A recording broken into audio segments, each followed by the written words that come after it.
Okay, hello everybody. This is my week 6 discussion. So when I write, I try to be conscious of my audience, though I admit it's something that I've not always done and that I've grown to do over time. So I found that writing without an audience in mind leads to confusion or a lack of a connection. So understanding who is going to read my work can help shape the choices that I make, from anything from the tone to the word choice to how I'm organizing and presenting my ideas.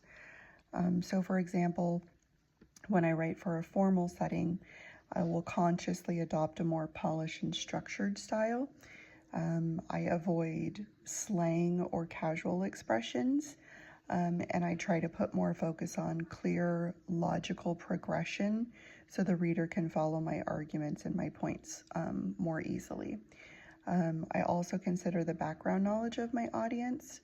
So if I'm writing with people that are unfamiliar with the topic, I'll include more explanations and definitions. I also try to not use acronyms when I'm writing with people that are unfamiliar with the topic, because that takes away from them being able to follow me. And then on the other hand, if I'm addressing somebody that is more of an expert or somebody that knows the subject well, I may use more technical language, and I assume a certain level of understanding when I'm writing the paper.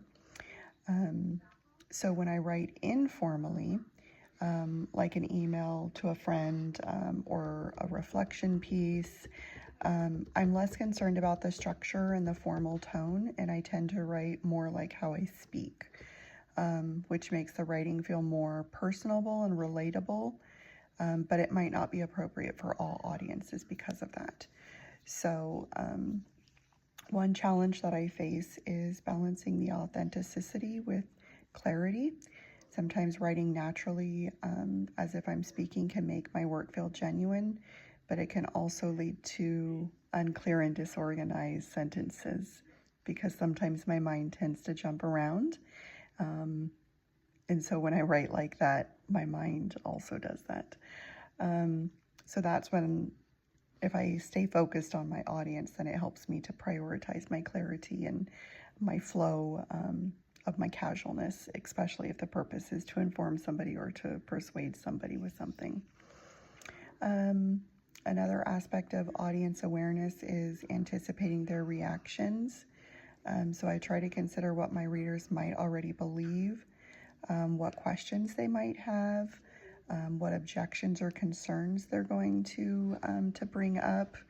And then this helps me address those points proactively, to create a stronger, more convincing piece.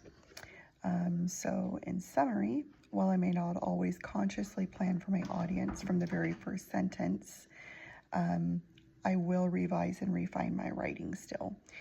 So the better I understand who I'm writing for, the more effective and impactful my message can be.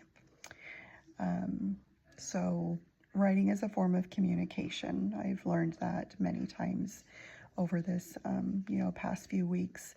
So like any good communicator, when you're speaking, it's the same thing when you're writing. I want my words to resonate with people, and I want to try to reach people.